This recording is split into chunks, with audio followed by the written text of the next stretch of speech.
Bismillahirrahmanirrahim. Assalamualaikum warahmatullahi wabarakatuh. Alhamdulillahirabbil alamin, wassalatu wassalamu ala asrofil anbiya'i wal mursalin wa ala alihi washabihi rasulillahi ajmain. Amma ba'du. Pertama sekali marilah kita ucapkan puji syukur kehadiran Allah yang mana telah melimpahkan rahmat dan karunia-Nya sehingga kita dapat melaksanakan perkuliahan. Tak lupa pula, selawat berangkaikan salam kita kirimkan kepada arwah junjungan alam, yakninya Nabi besar Muhammad SAW. Baiklah, kami dari kelompok 4 akan mempresentasikan makalah kami dengan judul Perencanaan Program dan Lingkungan. Adapun dosen pengampu mata kuliah yaitu Ibu Dr. Farida Mayar, MPD. Adapun anggota kelompok kami ada 3 orang yang terdiri dari Kak Jasmani, Putri Yolanda Anis, dan Tri Kumala Dewi. Baiklah, untuk pembacaan materi pertama akan dijelaskan oleh Kak Jasmani. Kepada Kak Jai, disilahkan. Baik, terima kasih moderator. Materi pertama yaitu tentang perencanaan program dan lingkungan. Manajemen program kegiatan pendidikan anak usia dini dapat diartikan sebagai suatu proses merencanakan, mengorganisasikan, melaksanakan, dan mengevaluasi kegiatan-kegiatan bagi anak usia dini untuk mencapai tujuan PAUD dengan melibatkan stakeholder pendidikan anak usia dini menurut Siswadi dan Wijayani 2018. Langkah-langkah yang dilakukan dalam pelaksanaan program kegiatan pendidikan anak usia dini antara lain memberikan pengarahan kepada guru dan pihak lain yang terlibat pada program kegiatan pendidikan anak usia dini yang telah ditentukan, memotivasi guru dan pihak lain untuk melaksanakan program kegiatan pendidikan anak usia dini, memotivasi anak untuk berperan aktif dalam melaksanakan program kegiatan pendidikan anak usia dini, dan menjalin komunikasi dengan wali murid untuk kepentingan pelaksanaan program kegiatan pendidikan anak usia dini menurut Wijayani 2018. Materi selanjutnya itu tentang pengertian manajemen lingkungan pendidikan anak usia dini. Manajemen desain lingkungan pendidikan anak usia dini adalah penataan tempat, tampilan indoor maupun outdoor pendidikan anak usia dini. Walaupun kegiatan mendesain pendidikan indoor maupun outdoor pendidikan anak usia dini bukan keahlian guru, tetapi setidaknya guru pendidikan anak usia dini dapat mengenali karakter desain pendidikan anak usia dini yang sesuai dengan dunia fantasi anak. Sebab dunia fantasi anak berpengaruh besar terhadap perkembangan sosial, kognitif, sosial, emosional, bahasa, seni, dan lainnya menurut Susanti 2018. Dan itu materi dari saya kembalikan kepada Dr. Terima kasih. Baiklah, selanjutnya itu materi selanjutnya akan dijelaskan oleh Tri Kumala Dewi. Kepada Mala, disilahkan. Baik, terima kasih kepada moderator. Baik, di sini saya akan menjelaskan tentang filosofi manajemen perencanaan. Yang dimana pendidikan anak usia dini pada dasarnya harus berdasarkan pada nilai-nilai filosofi religius yang berpegang oleh lingkungan yang berada di sekitar anak dengan agama yang dianut. Untuk dapat mendesain lingkungan PAUD yang syarat-syaratnya dengan pemikiran filosofi diperlukan sejumlah karakteristik yang sesuai dengan ruangan dan lahan yang serta kebutuhan pembangunan dalam pembelajaran. Dengan demikian, penataan lingkungan PAUD tidak sekedar indah di mata, tetapi juga berfungsi secara maksimal tanpa mengurangi keindahan lingkungan. Prinsip-prinsip yang dimaksud yaitu keasrian, keindahan, keseimbangan, tata arsitek, keagamaan, nilai ekonomis, dan kesatu paduan menurut Hidayah 2021.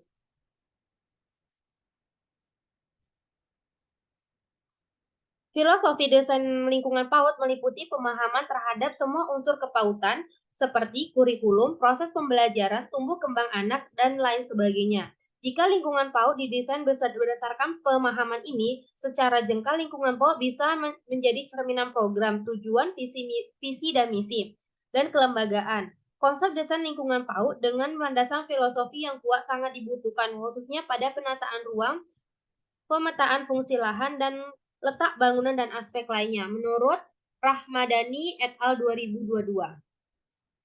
Selanjutnya tentang penentuan tujuan. Yang pertama adalah tujuan manajemen program, yang dimana manajemen program bisa diawali dengan penyediaan lingkungan indoor dan outdoor untuk menunjukkan aktivitas bermain anak bahkan dalam konteks bermain.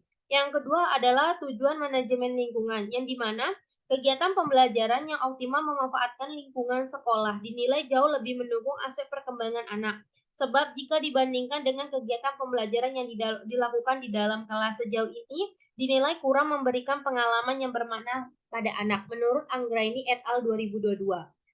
Selanjutnya tentang pengembangan tujuan, yang dimana pengembangan tujuan merupakan manajemen desain lingkungan sebagai sebagian besar lembaga telah menjalani fungsi-fungsi manajemen dengan baik.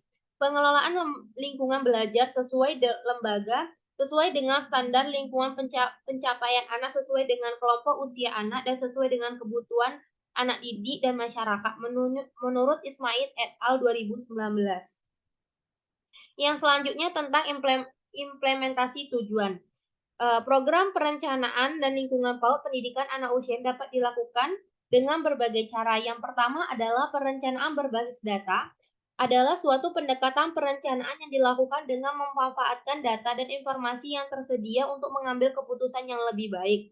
Yang kedua adalah perencanaan pembelajaran, yang dimana perencanaan pembelajaran PAUD terdiri dari perencanaan program semester berupa tema, pengembangan RPPM, RPPH. Tujuan program pembelajaran adalah untuk mengoptimalkan perkembangan anak secara menyeluruh serta terjadinya komunikasi interaktif.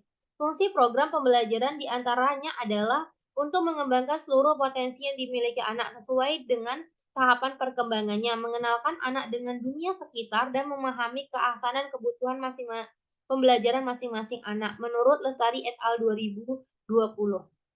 Baik, mungkin itu saja, dikembalikan kepada moderator. Terima kasih. Baiklah, untuk materi selanjutnya yaitu pengelolaan program. Dalam pengelolaan program ini meliputi perencanaan, program pengorganisasi, program pelaksanaan, dan evaluasi program. Adapun tujuan dari pengelolaan program ini adalah untuk mencapai tujuan pendidikan anak usia dini secara efektif dan efisien, seperti perencanaan program PROSEM, PRPPH, dan RPPM. Selanjutnya yaitu kualitas lingkungan belajar. Dalam kualitas lingkungan belajar ini merupakan faktor yang penting juga, karena dalam proses program perencanaan lingkungan PAUD, anak dapat membantu anak untuk belajar lebih baik dan meningkatkan kualitas pendidikan. Selanjutnya yaitu dalam pelaksanaan perencanaan program di lingkungan PAUD ini juga dapat diperhatikan beberapa faktor, di antaranya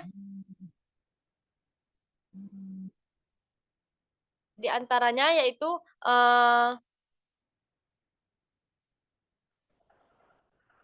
kualitas lingkungan belajar, serta program pengelolaan yang efektif dan efisien. Selanjutnya yaitu implementasi penerapan program. Dalam implementasi ini, keserasian, keindahan, keseimbangan, tata arsitek, keamanan, nilai ekonomis, dan kesatu paduan secara sederhana di lingkungan PAUD ini juga dapat dimanfaatkan secara optimal, khususnya keberadaan perpustakaan anak, perlengkapan musik, outdoor, secara sederhana.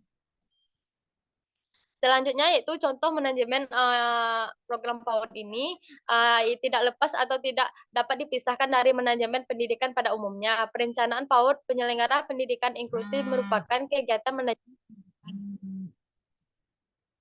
Selanjutnya yaitu implementasi manajemen lingkungan. Dalam implementasi lingkungan ini dapat dimanfaatkan di lingkungan sekolah. Guru dapat merancang segala kegiatan yang mengandung unsur permainan dan memanfaatkan segala benda yang ada di lingkungan sekitar.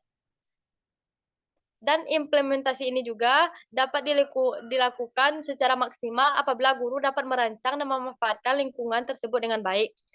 Kreativitas yang dimiliki oleh pendidik anak usia dini sangat diperlukan dalam melaksanakan kegiatan pembelajaran dengan memanfaatkan lingkungan sekolah. Next, Mala. Selanjutnya yang terakhir yaitu tentang evaluasi luaran dari tujuan. Dalam monitoring dan evaluasi yang baik dapat minimalisasi hambatan dan diperoleh solusi pemecahan masalah yang tepat dan akurat. Dalam evaluasi ini adalah sebagai salah satu fungsi dari manajemen yang berusaha untuk mengetahui efektivitas dan efisiensi hasil pelaksanaan dari sebuah rencana dan mengukur subjektif mungkin dari hasil pelaksanaan dengan ukuran yang dapat diterima oleh pihak yang mendukung dari pihak yang tidak mendukung dari suatu perencanaan. Baiklah, itulah hasil makalah dari kelompok 4. Kami dari pemateri, kalau ada salah dan janggal kami mohon maaf. Kami akhiri dengan Assalamualaikum warahmatullahi wabarakatuh.